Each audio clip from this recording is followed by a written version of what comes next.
Bonjour, ma abonné na biso nyonso ya Rumeur de Kinshasa sango ya Congo. Ba nyonso bazuli bako ya kolanda biso. Lelo tozali kosala émission oyo na pasi na mutema parce que tous les communicateurs tozali en danger. Tozali vraiment en danger. Et puis na kabal ya batu oyo bazoluka par tous les moyens pour nous faire peur. Boye bakenon tokotika la ko se laisser intimider. Justice oyo ya Nzambe ezali. Avant na banda émission oyo nazali ko présenter ba mes condoléances nanga na famille nyonso Kajombo bana maman vraiment esali biso pasi komona mutu oyo azali vraiment héros courageux oyo azali ko dénoncer oyo azali ko bundela mboka na ye à cause ya vérité na ye oyo abandaki koloba ndenge biso tosalaka yango pe a perdre vie na ye.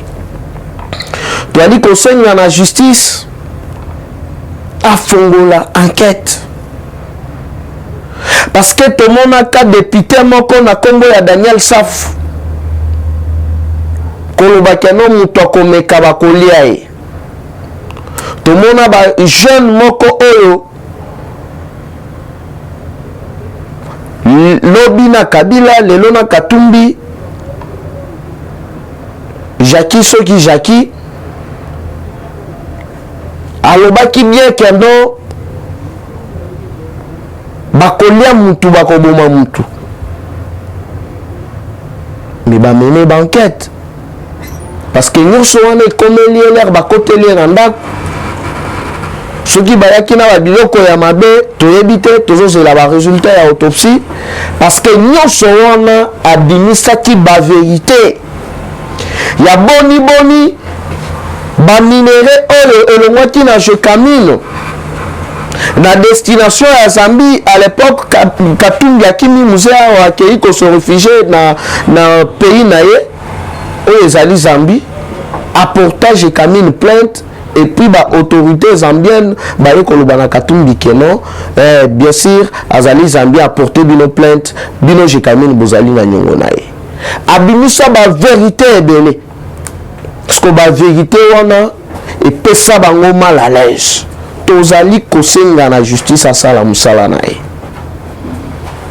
Tozali kosenga na justice asala musala na ye. Mais tozali en danger. Papa Kadiombo azali mutu oyo abandaki ko dénoncer sans avoir peur. Abandaki ko valoriser misala ya tata mokonzi. Yango nali kosenga. Bino batu bozali pembeni ya tata mokonzi. Bino batu bozali pembeni ya maman première dame, maman Denise que je salue en passant. Basala quelque chose pour nous les communicateurs. Na musala tuali kosala tuali kokutana na makambo ebele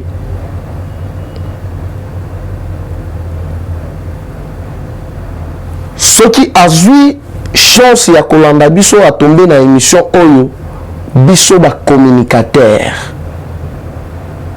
tozali na posa ya ba carte ya assurance ya santé ndenge osalaki yango na ba comédien. Mais biso tozali na kati ya front batu wana depuis par sur 100% la comédien na koloba ebele bazalaka na Jezabel bazoya epana yo basekisi yo mais lobi bakei kuna na kiga kati babeti ba masolo mususu. Mais biso toza awa na front tozali batu toza na famille erozala mie koluka moyen nini oyo okutana na biso to pesa yo ba cahier de charge na biso parce que tu sali par tous les moyens pour atteindre yo ndenge ezalaka toujours na ba bureau na réception lelo lobby tovi chance wana te ya kokutana na yo. Tous les communicateurs, parce que lelo papa ye wana akei pona mboka na ye abandaki kodefendre mboka na ye, abandaki kovaloriser ba action ya chef de l'État epesi bango na mutema pasi, epesi bango na likunya, parce que oyo biso tosalaka todenosaka tosalaka éveil patriotique bango bazalaka à l'est.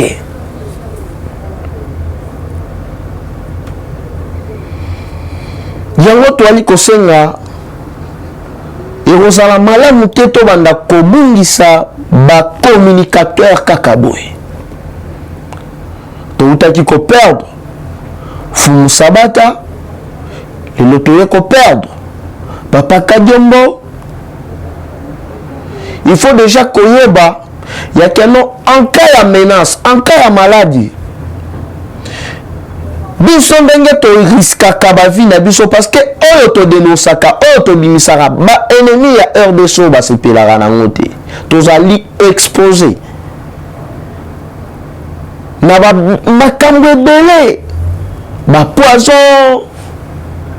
Donc comme pena so bimi boye, donc atamai vraiment keba parce que oyebi nani azali nani te.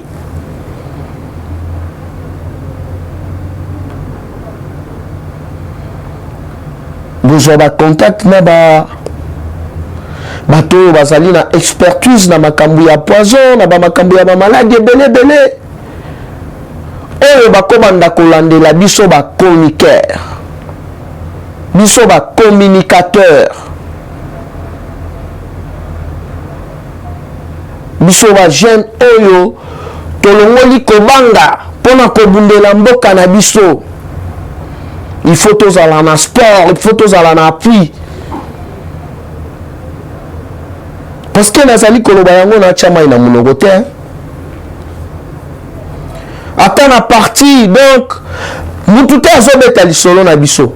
Ba communicateur. Au contraire, les rosali ko dénoncer zo ba message mususu ba appel mususu ozo mona que non mutu azali ko intimider. Mais moi vraiment nalobaka yango toujours avec moi et kolikate, parce que ngana betela ka mutu maboko oyo ali ko sala malamu. Les rosali na libunga yeba que non ngai mo na koli na ko dénoncer yango. Notre frère Joël Kitenga zali wana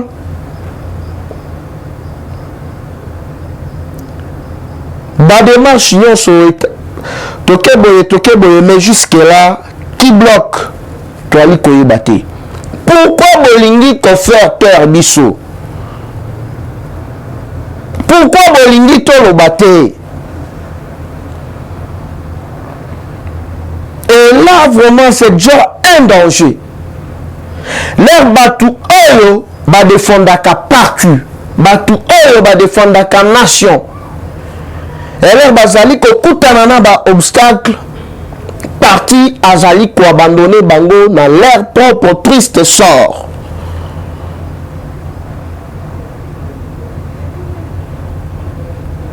Mais yali ko sala vraiment passe. Yali ko sala vraiment passe pour na éviter. Alors ma kosenga na ba proche nyonso ya maman Denise, la première dame, na yemoko ndenga landaka biso soki akoyi na mission oyo tozali na posa ya kokutana nayo, tozali na posa ya kopesa yo cahier de charge na biso, tozali na posa ya kozala pe na carte ya assurance ya santé, mais tosali ba démarche nyonso mpona kokutana nayo sans succès. Sans succès. Nazali koloba yango sans succès. Au contraire, bazo tchela bisonde bakal. Pour nini, je ne sais pas. Alors que matu oyo bazotiela biso bakale wana na bandako na bino na bandako na bango baza na bagarde mais biso tozala na bagarde te nyonso wana c'est parce que tozozwa courage wana ya koloba vérité ya kodénoncer yango ezali ko bamosusu bakomi kolukela biso baproblème mpona kaka ozali koloba vérité bamosusu bazali koyina biso et voilà lelo touti kobungisa moko ya bagrand communicateur Papa Kajombo mon vieux à chaque fois tobandaki kosolola obandaki koyebisanga toujours que non mosala oyo biso na bino toponi ezali facilité mais tozali bahéros parce que tokotikaka histoire na mboka oyo mpona courage na biso. Alors mon vieux, le mot me manque, repose en paix. Nzamba yambayo na royaume na ye. Alors lentement et doucement pour na kochite toali kolobela boni président ya Assemblée nationale honorable Bonso azali ko subir ba menace de mort, ba intimidation na ba ambassadeurs occidentaux. Donc ba ambassadeurs et belé il y a plusieurs pays différents au batindi na niveau ya RDC bazali ko menacer Mboso pona nini pona loi ya Noël Tchani. Mais nani komona bande ko mususu bazali ko continuer bazali pembeni ya tata mokonzi mais bazali ko continuer toujours kozala na distraction bango nyonso te mais quelque pouvoir basakanaka na yango te. Donc pouvoir basakanaka na yango te. Nazali koloba yango wa maintes fois to se laisser distraire te na distraction te no ya my camera lobi my kader asali non. Il faut koyeba déjà na minute oyo banguna na biso bazali à l'est. Nga nazali komituna kaka keno pona nini ambassadeur ya France, ambassadeur ya Belgique, ambassadeur ya États-Unis bazali ko tia pression na papa Mboso concernant loi ya Noël Tchani. Alors que loi wana lelo pona loi wana lelo papa Kajombo atiki biso na kosenga na procureur na ministre de la justice il faut babengisa Daniel Saf, Jacques Ndala. Oh, babandaki kokana. Batu baboma batu bani a batu. Ba entendre bango parce que la vidéo est sali.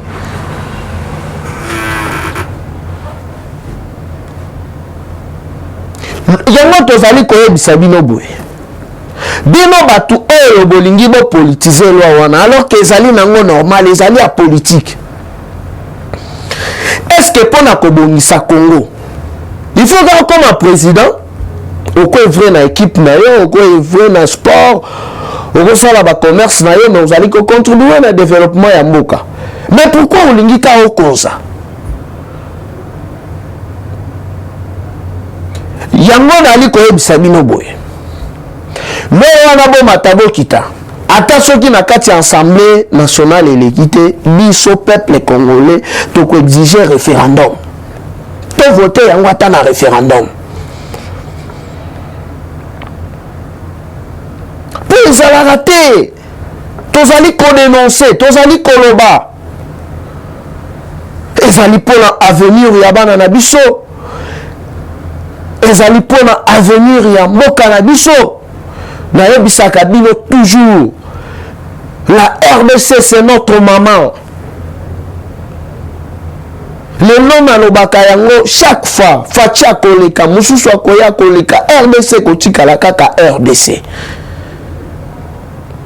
Mais mabe oyo salaki kimuyibi oyo yibaki oyo kisonite biso bato tozali koya toali ko dénoncer tokomi siko babineni na ba babineni na bino bato oyo bopiya mboka oyo yango nali koloba papa Bonso fongola miso tata mokonzi zala ekengela bato wana ya baambassadeur parce que bacollègue na yo ebele ya bahomologue na yo ebele mpe ya baprésident oyo babandaki kocoopérer par exemple na Centrafrique oyo babandaki kocollaborer na Égypte pardon na Belgique na France bacomprendre ke bato wana bango bazali kaka na système na bango ya diviser pour mieux régner kocréer baguerre kosala boye ezali na bamboka ebele oyo korégner na bango barelation diplomatique komeka mpe koisole bato oyo babelge na bafrançais oyo bakomi na bashita nsima ntambo bazali na Belgique eske akei ya kozwa batraitement kabila ye wana ake na Afrique du Sud kuna na Afrique du Sud ake kobeta billard alors tozala ekenge. Pourquoi Matata azali ko se retrouver Libanda? Oh bakangi. Après kokangae. Oh azali na résidence surveillée. Après résidence surveillée, oh ba blanchir complètement. Non? Pression outil Libanda. Banani ba européen. Carte nini oyo bazali ko préparer ya Matata na banzi keno na émission na nga oyo na kosala mbala sima na kolobela yango lisusu ndenge bomesana ndenge bozokana biso bozali komelanse biso boboma biso bosala ndenge bomoni me Nzambe azali diwana azali Libanda carte nini bakomi sikoyo awa ko préparer tambo mwamba na Belgique kuna na Belgique azali kosala nini Kabila lelo akei Afrique du Sud kuna na Afrique du Sud akesala nini bomona ki plusieurs proches ya Kabila awa Kimbuta Robert Roy Janine Mabund mwasi na ye basali ba voyage trop en Afrique du Sud bazokende kosala nini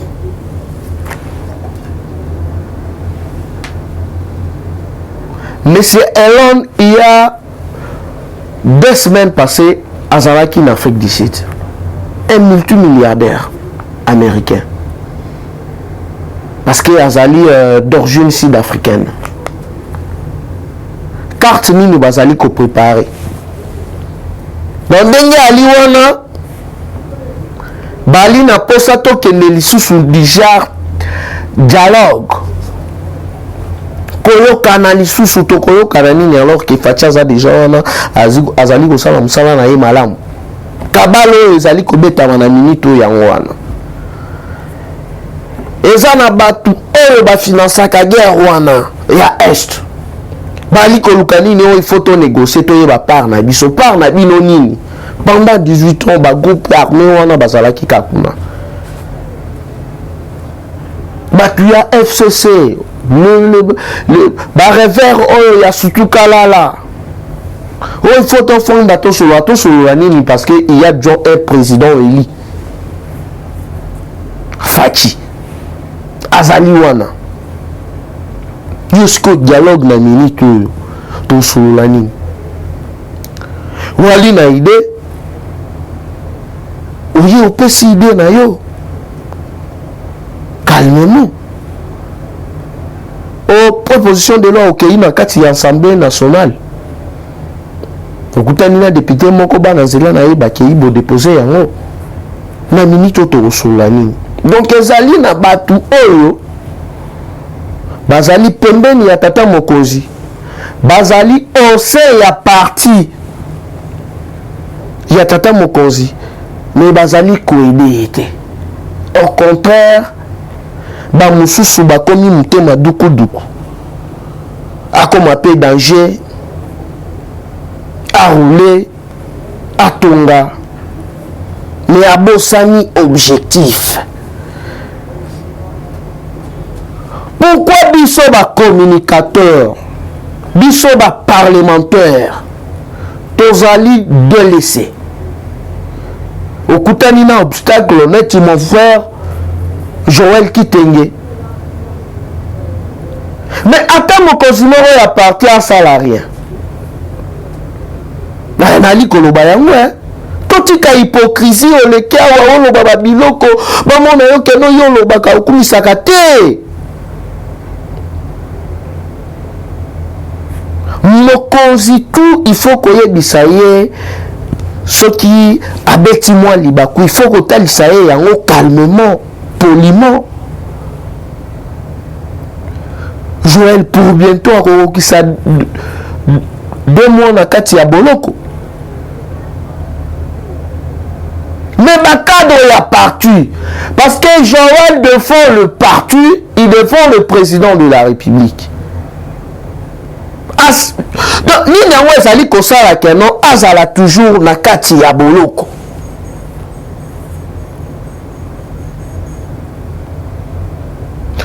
Eza façon ya kobangisa biso, ya koeffrayer biso, ya kointimider biso. Menga na kobanda kaka kotalisa bino. À chaque fois kobanda osali mabe natalisi yo.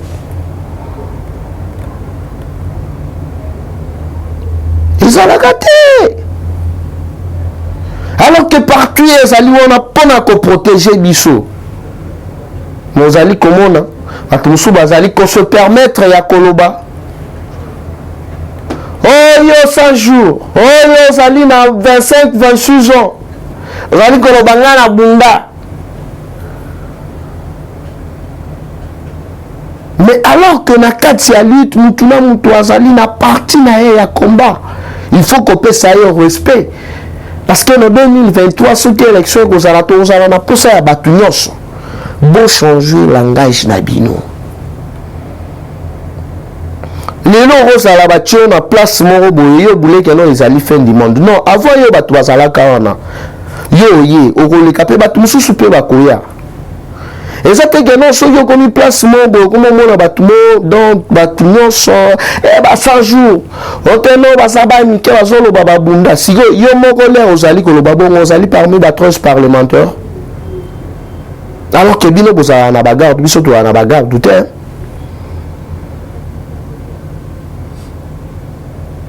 Et ça on te m'a passé. Ba vie na biso ezali en danger. Parce que tozo dénoncer. Là tozali ko sala ba visibilité ya action, il y a action à chef de l'état batunyo so bazali ko sepela na yango te. Mais na musala oyo ozali ko sala ozali ko mettre en vie na yo en danger, ozomona cadre moko ya parti azo les casos zo audace, ya ko manquer yo respect en public, ya ko dénigrer yo comme si azali parmi ba 13 parlementaires, Shenga ekotikala ko lekati. Donc Shenga ekotikala ko lekati. Et puis là pour la raison musala pour la rosala boye donc attends kolomoko te na kotikala ko banda ko yende la mutu te no général na kotikala rosala yango te. Ba cellule parterre, ba section parterre, bozali ko aider chef de l'état nani. Na yeno côté. Ba cellulaire nini o ya parti ata 2 tonnes moko oyo bazwa dia misala baza te. Alors que yango kutunde base mais baselile nyonso par terre basectionnaire n'en parlons même pas. Les doyens des sectionnaires papa Mutomba uti kokufa dernièrement na ba condition moko vraiment ceux qui payent ndeni mais ozali wana ozali na confiance ya chef olingi lisu koyoka batu te ozali ko mépriser batu combat ya batu. Donc yo batu oyo bakozala pembeni na yo faut kaka azala na association na yo usata banda koyembela yo avec na média commission non bozali kosala semblant pamba. Joël azakuna na boloko pourquoi Joël azali kobimate maître Joël pourquoi azali kobimate collègue na biso moko awa na Kimatseke awa bakuti okotela ye na ndako batumbie na ndako sikoyo ndenge toali koloba a famille ezali kolela parti bozali kosala il y a des veuves na kati ya parti abandonnés dans leur propre triste sort. Il y a des orphelins. Nous-mêmes le parlementaire, les communicateurs sabotés, négligés. Et là, nous sommes en danger. Pour continuer comme ça là-bas, hypocrite, il faut tout là-bas. Donc, on y a aussi qui vraiment je m'en tape. Alors, ma cambo vraiment les alliés belé. Gana bino tokutani balasima. Bye bye et dans le prochain numéro. Eshima, votre magazine qui bat au rythme de l'actualité. Retrouvez la nouvelle édition. Exclusivité, Barnabé Mwakadi, les recordmen des chiffres. Jamais la forte mobilisation des recettes et les performances de la Direction générale des impôts n'ont défrayé la chronique comme c'est le cas maintenant. Des exploits jamais réalisés sont atteints depuis la nomination du nouveau directeur général Barnabé Mwakadi Mwamba. Classé meilleur élève par l'inspection générale des finances en mobilisant 1100 milliards de francs congolais pour le mois d'avril, le directeur général Barnabé Mwakadi a sorti les grands jeux en mettant en pratique ses 27 ans de carrière au sein de la DGI. Il connaît les secrets des chiffres. En un an, plusieurs avancées sont réalisées. La traçabilité de recettes grâce à la numérisation et la digitalisation de la procédure des déclarations et paiements d'impôts, l'amélioration, les renforcements de capacités humaines et institutionnelles, la lutte contre la fraude fiscale. Le directeur général de la DGI, Barnabé Mwakadi Mwamba, veut répondre au mieux à la vision du chef de l'État Félix Tshisekedi grâce à une gestion orthodoxe. Focus, José Mpanda, blanc comme neige. Interpellé par l'Assemblée nationale, le ministre de la Recherche scientifique et innovation technologique a réussi à démontrer le réel problème de l'observatoire volcanique de Goma, mais également la nécessité pour l'exécutif et l'autorité budgétaire d'accorder à la recherche scientifique la place qu'elle mérite sur le plan budgétaire. Parité de Joseph Kasavubu à Félix Tshisekedi, les premières dames et les rôles prépondérants. Nation, Bukanga Lonzo, quelle suite après les refus de la levée d'immunité du Sénat? Enquête, l'Office congolais des contrôles se perd dans sa mission. Et Shima revient sur l'histoire des leaders africains assassinés, les forces et faiblesses de la RDC dans ses relations internationales. Culture, rituels et coutumes des Bashi. Retrouvez l'intégralité du magazine Eshima dans les kiosques. Eshima Magazine, un nouveau standard d'information.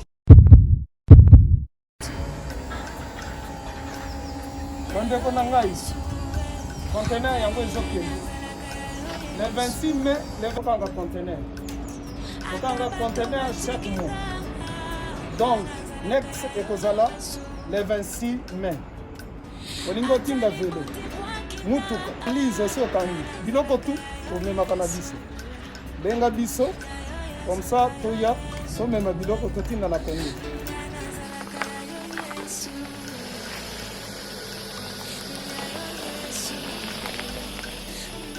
Bandeko kari yango oyo touti kozongo ezokende Kinshasa. Ozana mutuka pesa biso ezoke. Merci. Le 26 mai, mosusu kwende. Il y a 2021 otosana. Donc tosala ka chaque mois. Oza besoin na carton benga biso. Biso munene yango. Moyenne yango. Bon moyenne. Yango. Na carton na biso ya muke. Nous avons 3 dimensions. Onyo solingo tinda benga biso tozozwa ba vélo, tozozwa ba valise, mituka tozozwa. Donc eloko tout tozomema na Kinshasa. Merci beaucoup. Mutuka, vélo, salon, biloko andako, biloko tout tozomema. Donc vous hésitez que bobenga biso tozala na pona.